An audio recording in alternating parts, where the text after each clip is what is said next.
Membeli kartu SIM perdana prabayar, apalagi dengan harga murah meriah, sering dijumpai di berbagai outlet kecil bahkan di pinggir jalan. Tapi kini membeli kartu perdana prabayar tak bisa lagi sembarangan.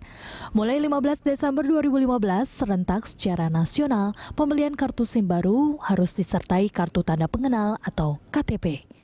Kebijakan ini dikeluarkan langsung oleh Kementerian Komunikasi dan Informatika bersama Badan Regulasi Telekomunikasi Indonesia atau BRTI untuk menertibkan registrasi kartu prabayar. Registrasi ini semula sudah dicanangkan pemerintah sejak tahun lalu, namun saat itu terbentur oleh masalah sistem verifikasi data pelanggan yang belum disepakati pihak mana yang akan menyediakan. Selain melakukan registrasi, penjual eceran ataupun pemilik kios kartu perdana yang akan melakukan verifikasi data juga harus memiliki ID khusus yang diberikan pihak operator.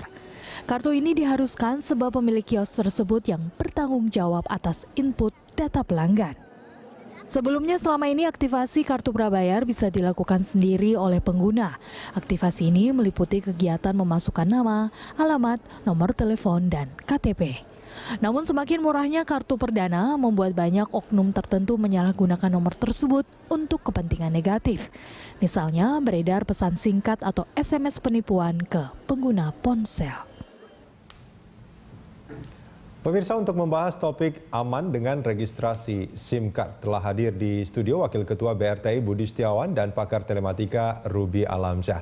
Ini kita langsung saja ngomongin soal registrasi ya, Cakri. Mungkin ke Pak Budi dulu, mungkin Pak Budi. Ini soal registrasi ini kan sebetulnya bukan hal baru nih. Dulu juga sebetulnya kita kalau mau punya SIM card itu sudah harus menggunakan kartu identitas sebetulnya. Benar, untuk apa namanya bisa menggunakan kartu SIM card itu. Nah, ini kenapa kok kayak disosialisasikan ulang atau bagaimana sebetulnya? Betul, kalau disebutkan sosialisasi ulang atau kita meneguhkan atau menertibkan kembali keputusan Menteri tahun 2005 terkait registrasi kartu SIM prabayar yang ke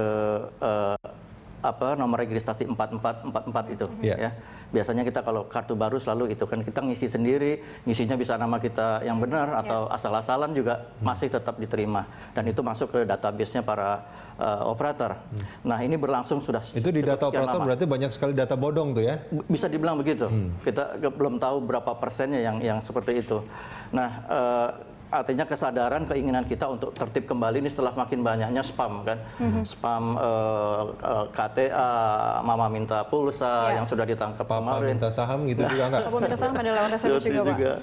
Jadi banyak sekali atau apa yang mulai sampai tawaran-tawaran hal-hal negatif dan seterusnya. Kita kan sudah jengah dengan hal ini sehingga kita bersama operator, Kominfo, BRTI, dan para operator sejak setahun lalu, kita coba aktifkan ini. Kita harus bukan saja mencoba, tapi harus. Artinya sekarang bedanya kalau dulu 4444 itu bisa kita isi sendiri sebagai pengguna atau pemakai, calon pemakai, yang sekarang harus diisi oleh gerai atau yang menjual. Ya, kan banyak juga yang dilakukan seperti itu sekarang ini kan Pak Budi. Misalkan dia beli SIM card, ya udah sama penjualnya aja, udah tolong isiin deh, kan itu kan sama aja. Enggak, tapi dalam hal ini si penjual harus benar-benar terverifikasi datanya, KTP-nya atau paspor bagi warga asing mungkin ya.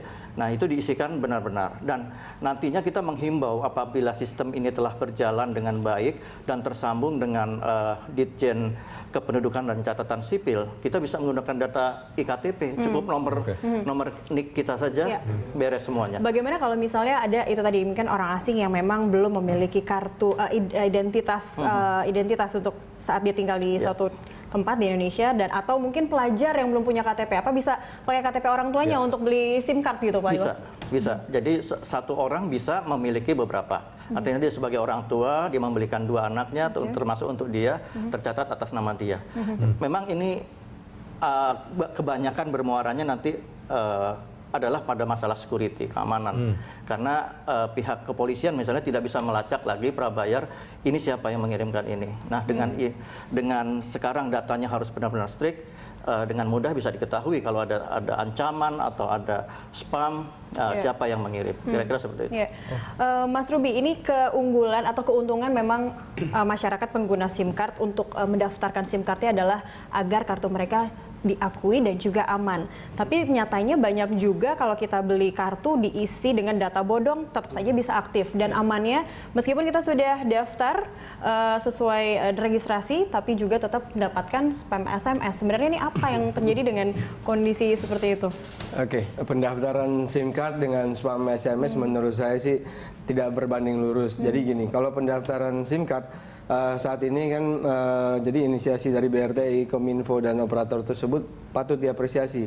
Minimal satu menurut saya, kebetulan kita praktisi digital forensik yang biasa handle kasus, minimal satu adalah akan terjadi pencegahan yang cukup dahsyat terhadap tindakan kriminal yang menggunakan nomor prabayar palsu. Seperti apa biasanya tindakan kriminal yang sering terjadi? Seperti mama minta pulsa, penipuan KTA, promosi KTA yang palsu, penipuan banyak sekali sebenarnya yang penipuan via SMS karena mereka merasa aman selama ini, pendaftaran dengan asal mereka diterima dan mereka bisa menggunakan nomor tersebut dengan bebas. Nah, itu amannya kalau ada registrasi SIM card yang baru ini. Nah, kalau masalah spamming sebenarnya itu kan teknik broadcasting atau mengirim SMS yang massal. Nah, kebetulan banyak praktisi marketing atau broadcasting SMS tadi lumayan banyak akal bisa melihat celah tanpa harus mengetahui nomor kita masing-masing yang ada di ruangan saat ini. Mereka bisa nebak. Nah, gini, salah satu contoh yang simpel adalah yang beberapa pelaku yang pernah kita tangkap sama Polri, mereka hanya menebak, misalnya ada nomor Ruby yang belakangnya 156.